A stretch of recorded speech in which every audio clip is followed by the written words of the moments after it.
Take 27. We've got another rare one for you. Oh boy. Do you remember Spectrum? This came out about the same era as Spectrum, and it is crammed with programming. I am just astonished. We haven't done one of these machines in so many years, and I forgot how fantastic it really is. Look at the artwork. Let's start at that. Beautiful.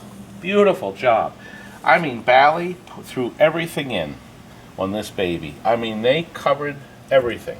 Tons of programming. Even this neat light bar at the top, which you'll see shortly. But let's start with the back glass here. Really great artwork. We put two color changers behind Medusa's eyes. Boy, what a beautiful glass this is. We've added, of course, the LEDs that light the glass. I still like to use 555s or regular lights in the other positions. But we have them inside. We have our boards that have been serviced. This is the EEPROM with all the programming. I am astonished they crammed all that stuff in.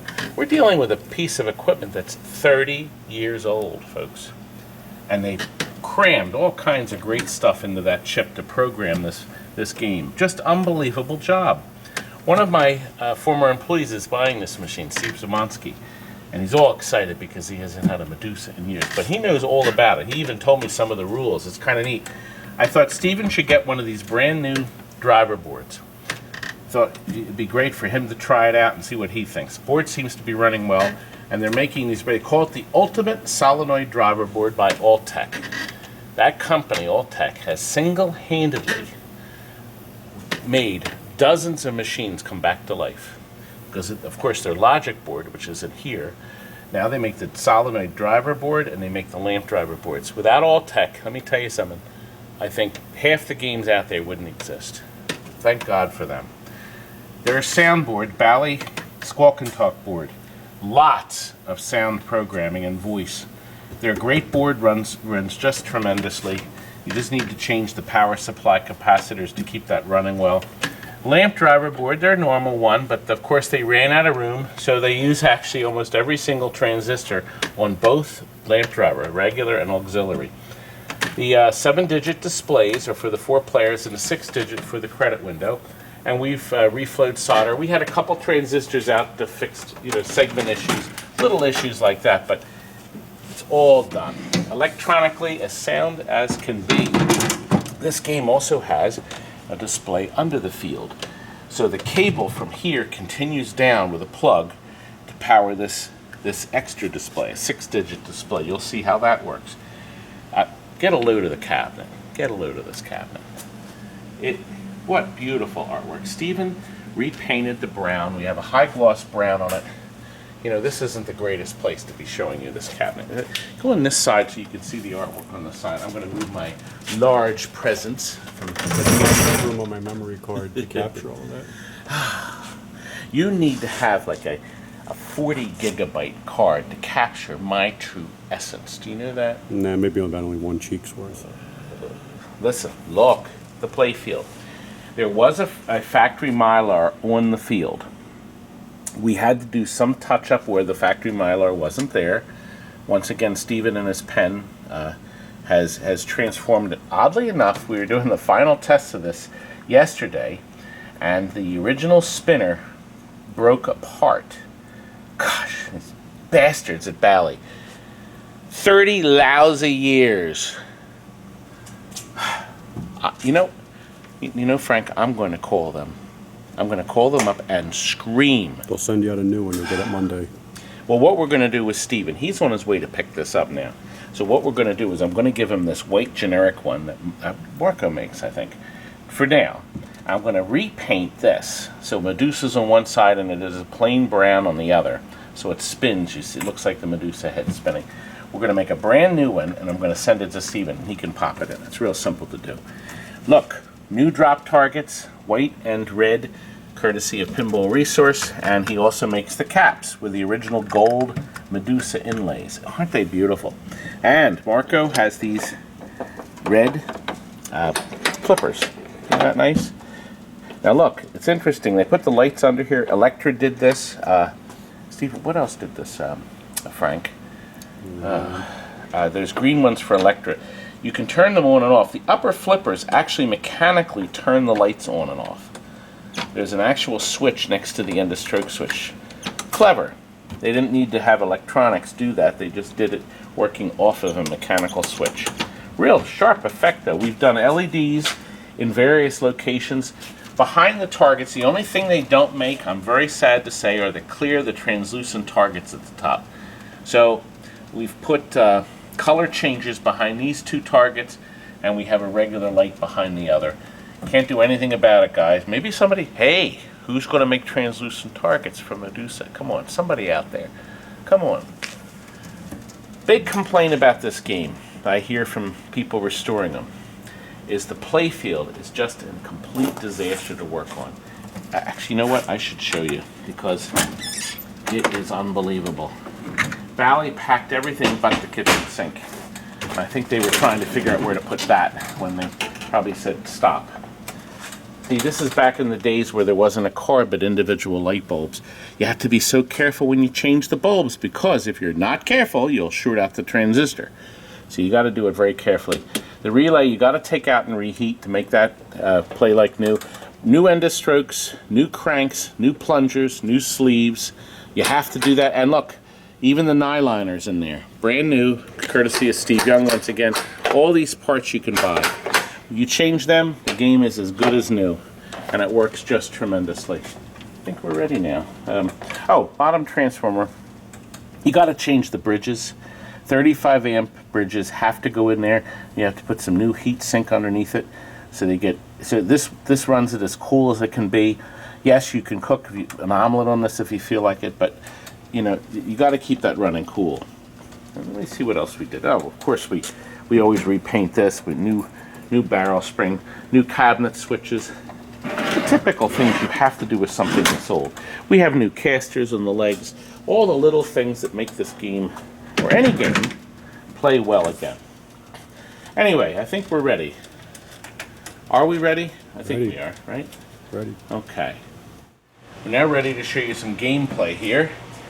First, a couple interesting features. The drop targets up top are called the metamorphic drop targets.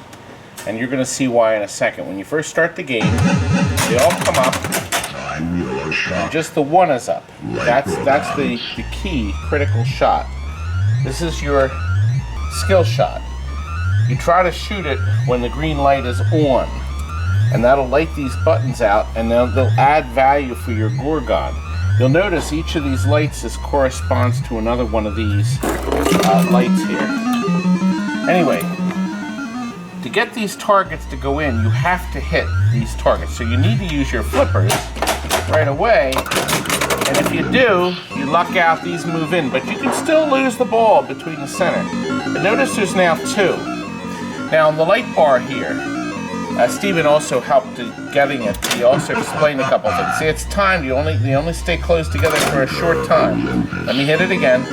These are worth 1,000 points each, and your goal is to get up to this point. You can do that, so you'll pick up A, you'll pick up B here, but my time is out now. I have to hit another target down to reset it.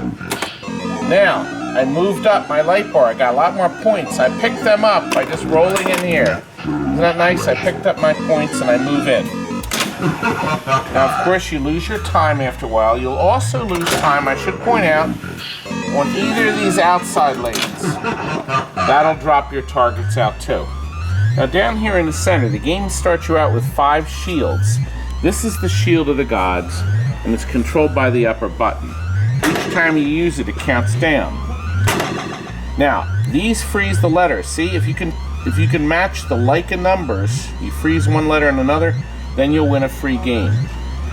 And now this is for extended play. At the end of your third ball, you'll actually get bonus time. And that's, of course, scored by hitting various targets around the playfield. I'm going to let you figure this out because there's so much stuff going on. My 5 is frozen. Match 5 for extra ball. So that's what I'm going to shoot for next. I'm going to try to match that on the right number. The question is, can we do it? Let me see. I think... Match 5 good. For extra ball. There we go. Restart at extra ball numbers when lit. You roll up top. Hit more targets. Frank, you know what? I didn't really learn this game, did I? I'll let you guys figure it out. I can tell you this. If you hit this target in the center, you're going to lose 1,000 points, see? Each time I hit it. So you don't want to hit the target in the center because you're going to lose your points, but you can't collect it until you get the green light lit again. So I collect the treasure, and it still stays up there. Boy, Frank, I think I better quit while I'm ahead, huh? What do you think? Okay, look, I just wanted to show you that.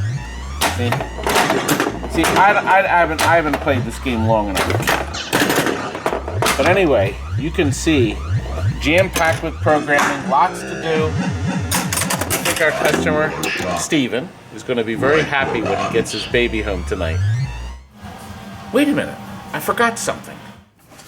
Alright, let me see what's going on here.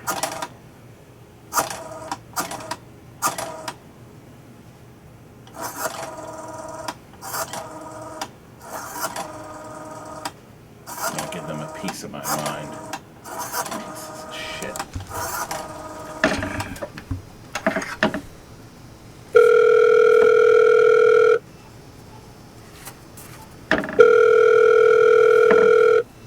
No one's answering.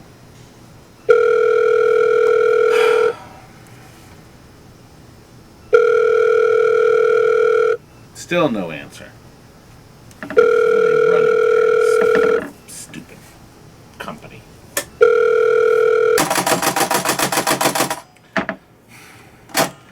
What kind of customer service do they have anyway?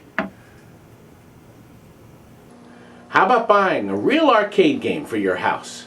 My daughter Tammy will show you all about it. Have you ever thought of owning your own video arcade game?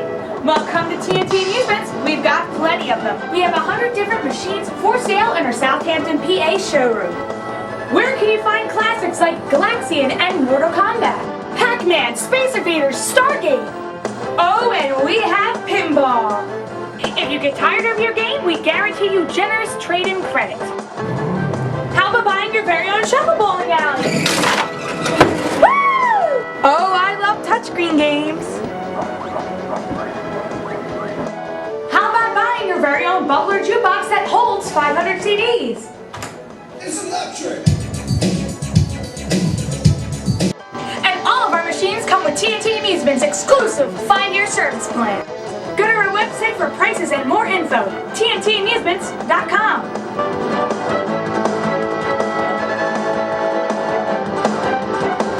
We're in the yellow pages under amusement. Living is good, isn't it, folks? That's all for now. Good night.